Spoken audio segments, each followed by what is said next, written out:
Project 1 is the Motif design. For Project 1, I decided to use Art Deco as my influence, particularly George Barbier, if I've said that correctly. Here are some images that he has painted.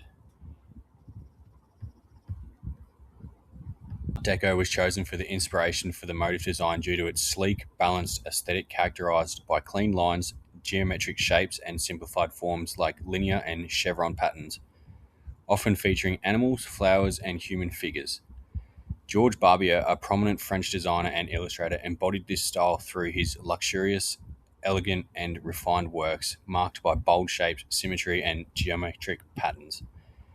Rising to fame in 1911, Barbier continued to theatre, ballet, haute couture, and various design fields, including jewelry and wallpaper.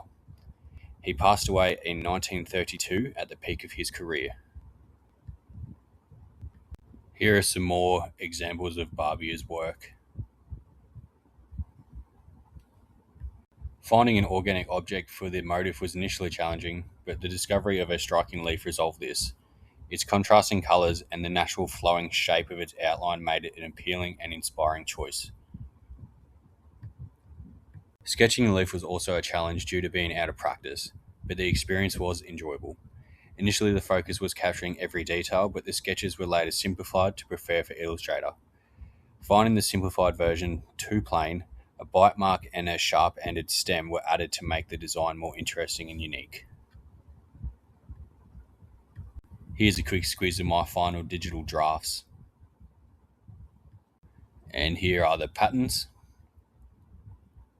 As stated earlier, finding the organic object was hard, but a leaf was chosen for its natural symmetry and geometric qualities. This fit into the Art Deco style. Translating the design to a digital version in Illustrator was difficult, but I figured it out in the end. And selecting the right color palette, which I used grey and red mostly, this was inspired by George Barbier's The Flighty Bird. Researching the mood board images highlighted the innovation and lasting influence of Barbier's work, which became central to the Art Deco movement. Project 2, the logo design. Now, I actually thoroughly enjoyed this. This was fun. This is my logo shown in black, white, and color. And as you can see, my Illustrator skills have improved quite a lot since doing the motif. On the left here, we have the business cards, front and back, and to the right, we have the letterhead. These are the mock-ups that I've chosen, and the main reason being that it was a jumper, beanie, and a mug is because I've worked in construction my whole life, and these are the three main things that big companies will give away when you've spent enough money with them and been loyal to their products. Alright, so I had to use a bit of imagination here. So basically, Carson's hire began with Lance, John's grandfather, helping neighbours with his machinery, which eventually grew into a trusted Australian construction hire company. The branding uses black and yellow for high visibility, with grey for the Bobcat's bucket.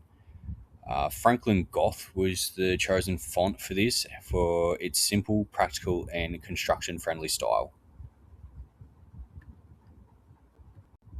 And obviously in the corner there, you've got your colours, your black, yellow, and grey with their coding also.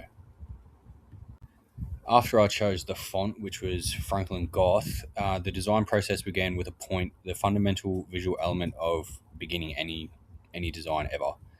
From there, lines were added, gradually forming shapes essential to the logo. Colour was then carefully chosen to attract attention and enhance meaning, thus following key design principles.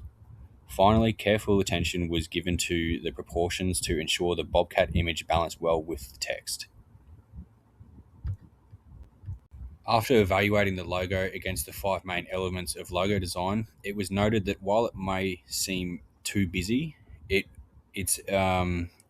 effectively suits its construction audience. The logo is memorable with eye-catching caution tape colors and clear imagery. Its straightforwardness makes it timeless and instantly understandable, clearly representing the company's purpose and appealing to the target market with a unique, relevant design. Yeah, so that's it for me, guys. Thanks for listening and taking the time to look at my presentation.